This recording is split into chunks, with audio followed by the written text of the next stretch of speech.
जय हिंद दोस्तों, स्वागत है आपका अपने YouTube चैनल रॉब सक्सेस में। आज हम पढ़ेंगे वैदिक संस्कृति या वैदिक सभ्यता से संबंधित 50 बहुत ही महत्वपूर्ण प्रश्न। इस टॉपिक से कुल 100 प्रश्न होंगे। 50 इस वीडियो में हैं और 50 नेक्स्ट वीडियो में होंगे। तो चलिए पढ़ते हैं आज का पहला प्रश्न। आज का पहला प्रश्न है, पूर्व वैदिक या ऋग्वैदिक संस्कृति का काल किसे माना जाता है? पूर्व वैदिक या ऋग्वैदिक संस्कृति का काल 1500 ईसा पूर्व से 1000 ईसा पूर्व तक को माना जाता है। नेक्स्ट प्रश्न है प्रश्न संख्या 2। प्रश्न संख्या 2 है, उत्तर वैदिक संस्कृति का काल किसे माना जाता है? उत्तर वैदिक संस्कृति का काल 1000 ईसा पूर्व से 600 ईसा पूर्व तक के काल को माना जाता है। प्रश्न संख्या 3, आर्य शब्द का शाब्दिक अर्थ है? आर्य शब्द का शाब्दिक अर्थ होता है श्रेष्ठ या कुलीन। इसका बी ऑप्शन ठीक हो जाएगा। प्रश्न संख्या 4, प्रारंभिक आर्यों के बारे में निम्न कथनों में से कौन सा सही नहीं है? वे संस्कृत बोलने वाले थे, वे घुड़सवारी किया करते थे, वे कई झुंडों में भारत पहुंचे, वे मुख्यतः नगरों में निवास करते थे। तो इसका सही ऑप्शन हो जाएगा डी, वे मुख्यतः नगरों में निवास करते थे। क्योंकि वे नगरों में निवास नहीं करते थे, वे झुंडों में भारत आए थे। घुड़सवारी भी क्या करते थे? संस्कृत बोलने वाले भी थे। तो इसका सही उत्तर क्या हो जाएगा? ऑप्शन डी, क्योंकि हमसे पूछा गया है निम्न कथनों में से कौन सा सही नहीं है, तो इसका ऑप्शन हो जाएगा डी सही। प्रश्न संख्या 5, इनमें से किस फसल का ज्ञान वैदिक काल के लोगों को नहीं था? जौ का भी उनको ज्ञान था, गेहूं का भी था और चावल का भी था। तंबाकू का वैदिक सभ्यता के लोगों को ज्ञान नहीं था, इसलिए इसका ऑप्शन डी सही हो जाएगा। प्रश्न संख्या 6, प्रश्न संख्या 6 वैदिक गणित का महत्वपूर्ण अंग है। वैदिक गणित का महत्वपूर्ण अंग है सुलभ सूत्र। इसका ऑप्शन सी ठीक हो जाएगा। सुलभ सूत्र में ज्यामिति दिया गया है। बढ़ते हैं अपने 7वें प्रश्न की ओर। प्रश्न संख्या 7 है, उत्तर वैदिक काल के वेद विरोधी और ब्राह्मण विरोधी धार्मिक अध्यापकों को किस नाम से जाना जाता था? उनको कहते थे श्रमण। वेद विरोधी और ब्राह्मण विरोधी धार्मिक अध्यापकों को श्रमण कहा जाता था। इसका ऑप्शन बी ठीक हो जाएगा। प्रश्न संख्या 8, प्रश्न संख्या 8 है, किस वेद में प्राचीन वैदिक युग की संस्कृति के बारे में सूचना दी गई है? प्राचीन वैदिक युग की संस्कृति के बारे में सूचना ऋग्वेद में दी गई है। इसका ऑप्शन ए ठीक हो जाएगा। प्रश्न संख्या 9 है, निम्नलिखित में से उत्तर वैदिक काल में लिखे गए ग्रंथों का सही क्रम कौन सा है? उत्तर वैदिक काल में लिखे गए ग्रंथों का सही क्रम है पहले वेद, उसके बाद ब्राह्मण, उसके बाद आरण्यक और उसके बाद उपनिषद। ये आपको ध्यान रखना है। पहले वेद लिखे गए, फिर ब्राह्मण, उसके बाद आरण्यक और उसके बाद उपनिषद। प्रश्न संख्या 10, वेदों की संख्या कितनी है? वेदों की संख्या हमारी 4 है। ये आम क्वेश्चन है, ये लगभग सभी को पता होगा। बढ़ते हैं अपने प्रश्न संख्या 11 की ओर। प्रश्न संख्या 11 है, कौन से 3 वेद संयुक्त रूप से त्रयी या वेद त्रयी कहलाते हैं? त्रयी या वेद त्रयी कौन से वेद कहलाते हैं? ऋग्वेद, यजुर्वेद और सामवेद। ये त्रयी या वेद त्रयी वेद कहलाते हैं। अथर्ववेद इसमें शामिल नहीं है, तो इसका ऑप्शन ए ठीक हो जाएगा। प्रश्न संख्या 12, भारत के राज चिन्हों में प्रयुक्त होने वाले शब्द सत्यमेव जयते, सत्यमेव जयते किस उपनिषद से लिया गया है? सत्यमेव जयते लिया गया है मुंडकोपनिषद से। इसका ऑप्शन ए ठीक हो जाएगा। बढ़ते हैं प्रश्न संख्या 13 की ओर। प्रश्न संख्या 13 है, ऋग्वेद आर्यों का मुख्य व्यवसाय क्या था? ऋग्वेदिक आर्यों का मुख्य व्यवसाय था पशुपालन। इसका ऑप्शन बी ठीक हो जाएगा। प्रश्न संख्या 14 है, भारतीय संगीत का आदि ग्रंथ कहा जाता है? भारतीय संगीत का आदि ग्रंथ कहा जाता है सामवेद को। सामवेद के बारे में क्या बताया गया है? संगीत के बारे में बताया गया है, इसलिए इसका ऑप्शन डी हो जाएगा। प्रश्न संख्या 15, प्रथम विधि निर्माता कौन थे? प्रथम विधि निर्माता कौन थे? मनु। मनु एक पुस्तक भी लिखी गई है जिसमें पूरी विधि के बारे में बताया गया है। तो प्रथम विधि निर्माता कौन थे? मनु। इसका ऑप्शन ए ठीक हो जाएगा। प्रश्न संख्या 16, कृष्ण भक्ति का प्रथम और प्राचीन ग्रंथ है? कृष्ण भक्ति का प्रथम और प्राचीन ग्रंथ है श्रीमद् भागवत गीता। इसका ऑप्शन बी ठीक हो जाएगा। बढ़ते हैं प्रश्न संख्या 17 की ओर। प्रश्न संख्या 17 है हमारा, ऋग्वेद में संपत्ति का प्रमुख रूप क्या है? ऋग्वेद में संपत्ति का प्रमुख रूप है गोधन। गोधन को बहुत महत्वपूर्ण माना गया है ऋग्वेद में, इसलिए ऋग्वेद में संपत्ति का प्रमुख रूप क्या है? गोधन। इसका ऑप्शन ए ठीक हो जाएगा। प्रश्न संख्या 18, ऋग्वेद के किस मंडल में शूद्र का उल्लेख पहली बार मिलता है? ऋग्वेद के किस मंडल में शूद्र का उल्लेख पहली बार मिलता है? मंडल ऋग्वेद का मंडल 10वें मंडल में शूद्र का पहली बार उल्लेख मिला है। 19वां प्रश्न संख्या 19 हमारा, पुराणों की संख्या कितनी है?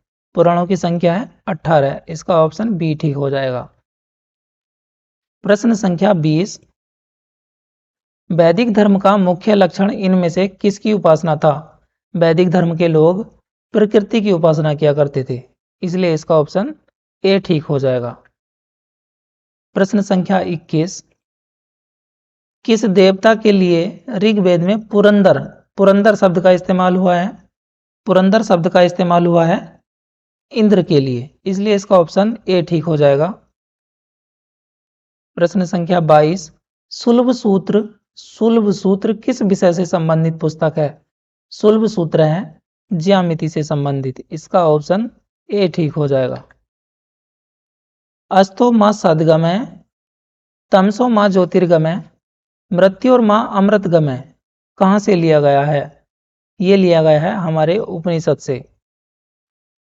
प्रश्न संख्या 24 है हमारा, आर्य भारत में बाहर से आए और सर्वप्रथम बसे थे।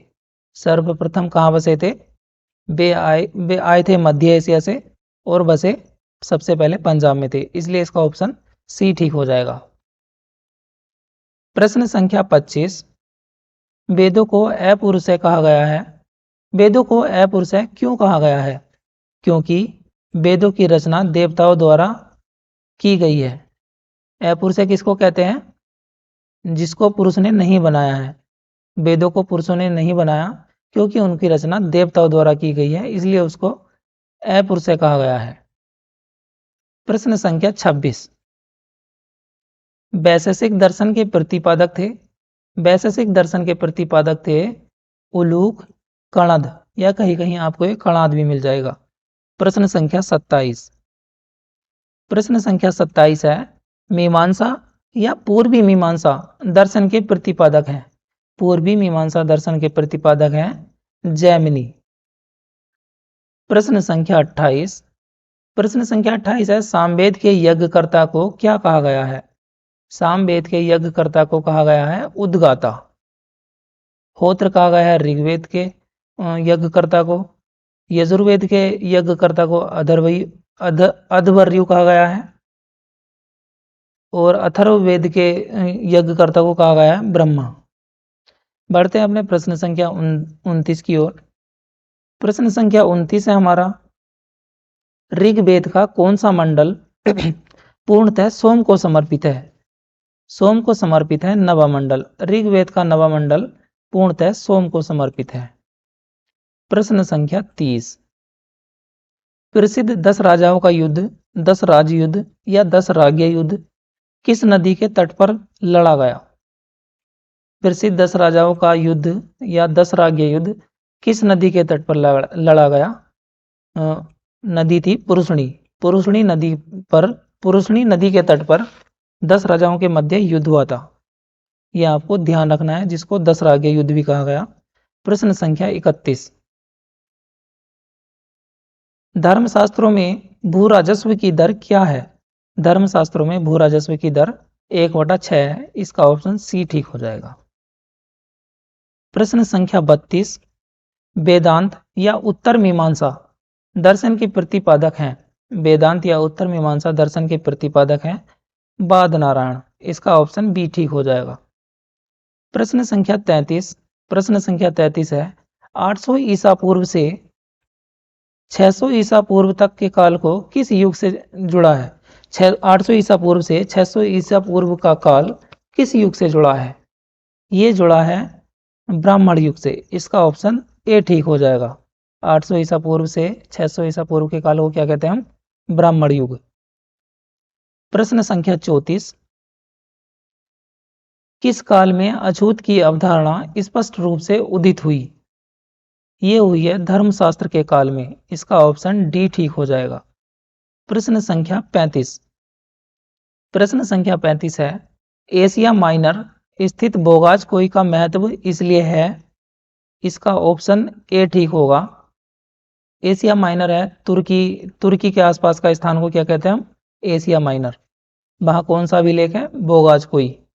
वहाँ पर जो अभिलेख मिले हैं उस पर लिखा है, वहाँ जो अभिलेख प्राप्त हुए हैं उनमें 4 वैदिक देवताओं इंद्र, वरुण, मित्र, नासत्य का उल्लेख मिलता है। बोगाज कोई अभिलेख में हमें क्या मिलता है? इंद्र, वरुण, मित्र और नासत्य का उल्लेख मिलता है। इसलिए इसका ऑप्शन ए ठीक हो जाएगा। प्रश्न संख्या 36, गायत्री मंत्र देवी सावित्री को संबोधित किस पुस्तक में मिलता है? गायत्री मंत्र मिलता है ऋग्वेद में। ऋग्वेद के 3रे मंडल में गायत्री मंत्र मिलता है। न्याय दर्शन के प्रतिपादक कौन थे? न्याय दर्शन के प्रतिपादक थे गौतम। इसका ऑप्शन बी ठीक हो जाएगा।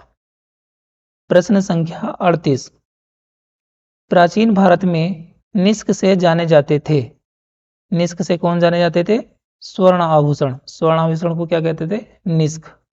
प्रश्न संख्या 39, योग दर्शन के प्रतिपादक हैं पतंजलि। ऑप्शन ए ठीक हो जाएगा। प्रश्न संख्या 40, उपनिषद पुस्तकें दर्शन पर आधारित हैं। इसका ऑप्शन डी ठीक हो जाएगा। प्रश्न संख्या 41, आरंभिक वैदिक सभ्यता में सर्वाधिक वर्णित नदी है। आरंभिक वैदिक सभ्यता में सिंधु सबसे ज्यादा वर्णित नदी है। बढ़ते हैं अपने 42 प्रश्न संख्या की ओर। 42वां प्रश्न है हमारा, उपनिषद काल के राजा अश्वपति शासक थे। उपनिषद काल के राजा अश्वपति कैकय के शासक थे। ये आपको ध्यान रखना है। इसका ऑप्शन बी ठीक हो जाएगा। प्रश्न संख्या 43 है हमारा, आध्यात्म ज्ञान के विषय में नचिकेता और यम का संवाद किस उपनिषद में प्राप्त होता है? यह होता है नचिकेता और यम का संवाद मिलता है हमारा कठोपनिषद में। इसका ऑप्शन सी ठीक हो जाएगा। प्रश्न संख्या 44, वैदिक नदी कुभा काबुल का स्थान कहाँ निर्धारित होना चाहिए? काबुल कहाँ है? काबुल अफगानिस्तान की राजधानी है, इसलिए काबुल का स्थान कहाँ होगा इस समय? अफगानिस्तान में। वहाँ एक नदी थी कुभा, तो कुभा का वर्तमान स्थान कहाँ है? अफगानिस्तान में। इसका ऑप्शन ए ठीक हो जाएगा। प्रश्न संख्या 45 है, कपिल मुनि द्वारा प्रतिपादित दार्शनिक प्रणाली है। कपिल मुनि द्वारा दिया गया है सांख्य दर्शन। कपिल मुनि द्वारा क्या दिया गया है? सांख्य दर्शन। इसका ऑप्शन बी ठीक हो जाएगा।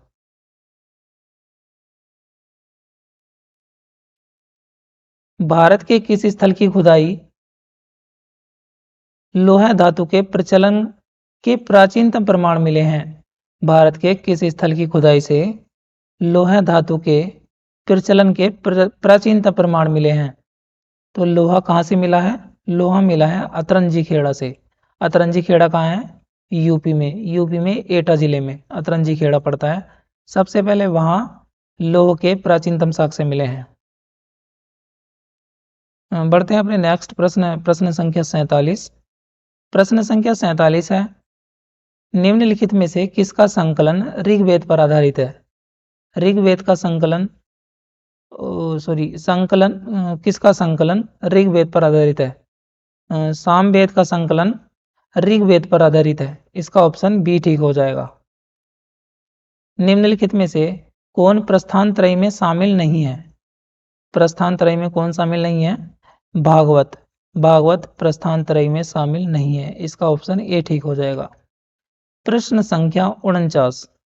प्रश्न संख्या 49 है, कर्म का सिद्धांत संबंधित है। कर्म का सिद्धांत संबंधित है मीमांसा से। मीमांसा का मतलब क्या होता है? इच्छा, अभिलाषा, उत्सुकता। तो इसका ऑप्शन बी ठीक हो जाएगा।